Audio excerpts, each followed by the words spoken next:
নৌবাহিনী ভারতীয় জাহাজের ওপরে আক্রমণ চালিয়ে গোটা জাহাজটাকে বঙ্গোপসাগরে ডুবিয়ে দিয়েছে, যাকে নিয়ে একটা নতুন উত্তেজনা তৈরি হয়েছে দুই দেশের মধ্যে।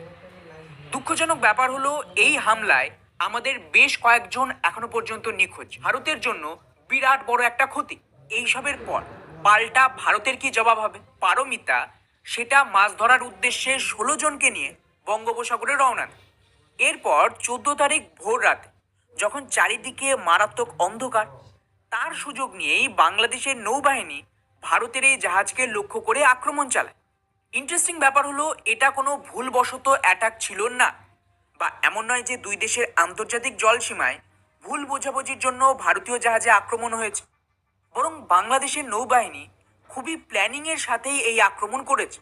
এই যে রাজদুল শেখ, তিনি যখন ওই বাংলাদেশের নেভি যখন তাদের কাছে আসে, সেই সময় একটি তিনি ট্রলারের যে হাল ছিল সেই হালটাকে কিন্তু তিনি ধরে দাঁড়িয়েছিলেন।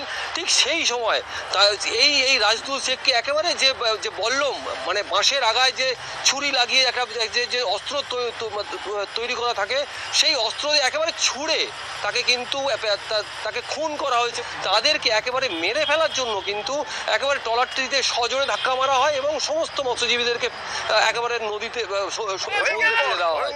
লাইট ফাইট পুরো আমরা যেরকম একটা সিস্টেম জানি, ওরা কোনো রকম একটা সিগন্যাল দেয়, কোনো একটা বার্তা দেওয়ার চেষ্টা করে, সেরকম কিচ্ছু দেয়নি। হালে ছিল রাজদুল শেখ, হালে ছিল সে লেবার মানুষ। এখন তাকে বল্লম নিয়ে মেরেছে, বুকে করে বাঁশ নিয়ে মারার পর এপার থেকে মাছ ওপারে বেরিয়ে গিয়েছে। আজ যখন এইরকম একটা ঘটনা একটা ট্রলারের সঙ্গে ঘটলো, আরো তো ঘটতে পারে যদি প্রবণতা এরকমই থাকে। কোস্টগার্ড কিছু ব্যবস্থা নিচ্ছে?